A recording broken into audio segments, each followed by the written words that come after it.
Hi everybody and welcome back to American Truck Sim. Today we are going to Fresno, CA, and we're going to be taking a reservoir tank, which is pretty cool. I don't think we've done that yet. So if you can see there, it says yeah. So to get here it was 27 miles to get to our destination. We do actually have the tank this time. That's a good start. So I thought, you know what, I'll not make these good people suffer while I drive to the destination. I'll just fly over there and it'll be grand, and then we'll start from there. So that's fine. What I didn't really... So then I thought, okay, well, I was kind of getting bored of... As much as I enjoy like watching my speed, which I actually, watching my speed when I'm playing it off camera, I was thinking like, God, that must be like annoying that I keep breaking my rhythm of what I'm talking about every time I go a couple of miles over the speed limit, like right there. So I was like, I'll take traffic violations off and then we'll just head on over there and that'll be fine. But of course, without any limits, I started to get a bit gung-ho because I was like, okay, it was 27 miles, which is long enough to go and get a job. So I was gunning my way over and I was starting to run lights, and then I went full tilt into another truck, and I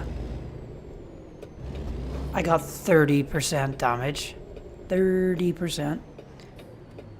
Okay. Wrong button there. That's okay. So that wasn't great for us.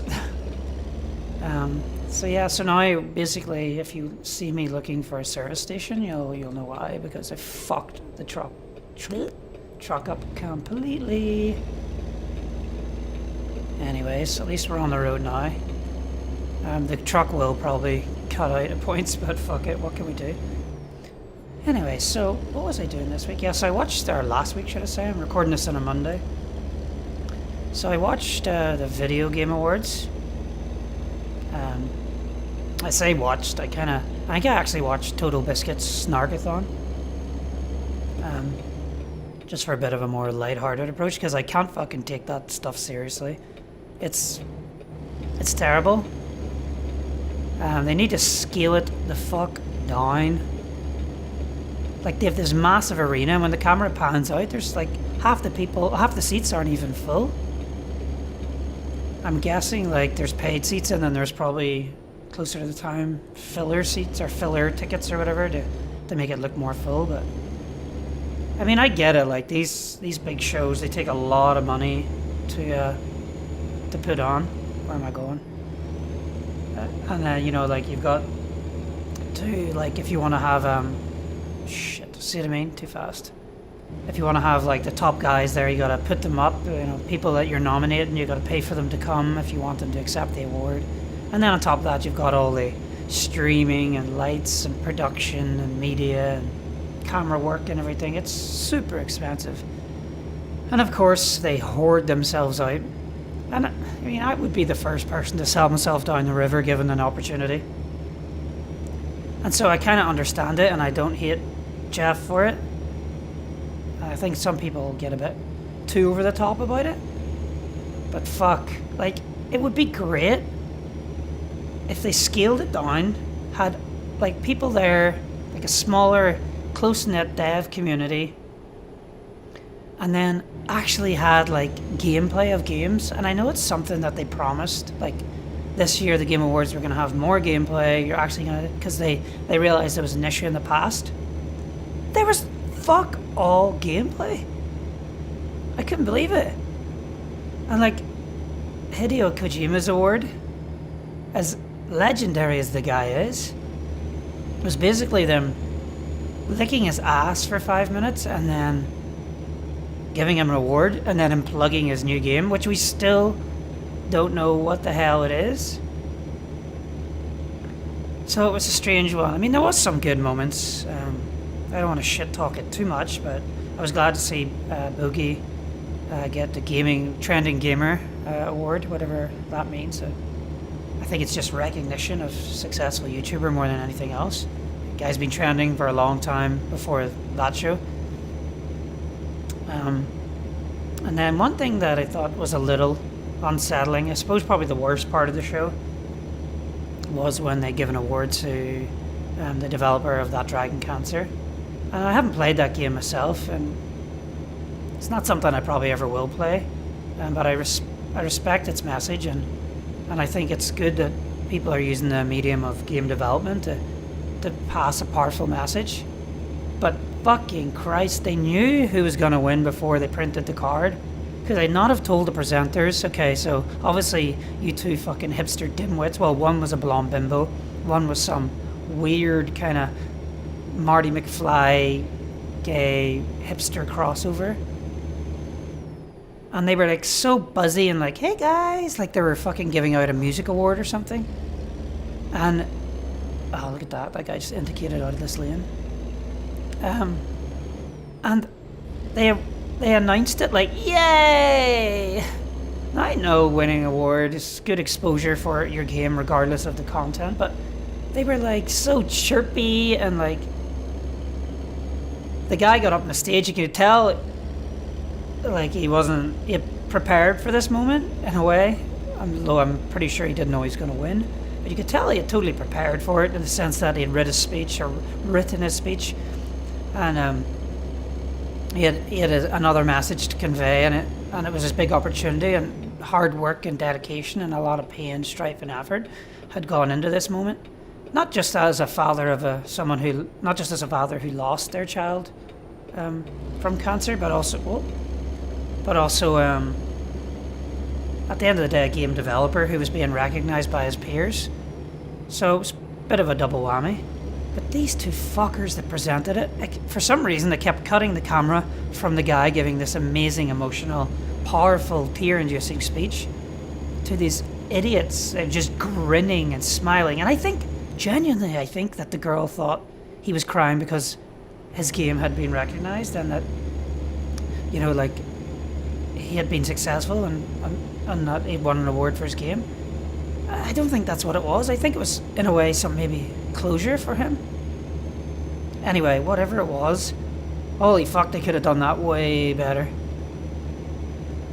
Anyway, so it was kind of, I mean, it's always a good laugh to watch, and I'm sure it was successful within its own definition of success, and we'll see much more of it, but hopefully in future years it can just be a bit more intimate and a bit more focused on stuff like we want to see.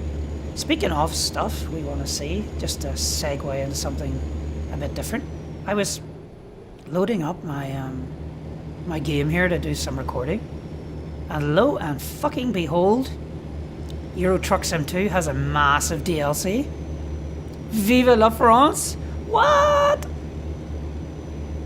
Man, I was so close because I used to play Euro Truck a lot. Do you want to merge, buddy? Just stay there. We gotta get places. I used to play it a lot, and I was so tempted to push that button and instead of this episode today, start a new series. So anyone that watches this that actually enjoys these, please let me know if I did go back to Euro Truck, would you enjoy that more than American Truck Sim?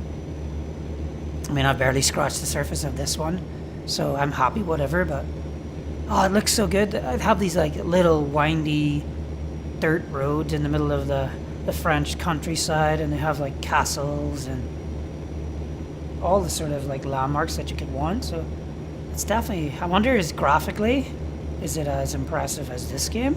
I mean, are they just using the same sort of engine?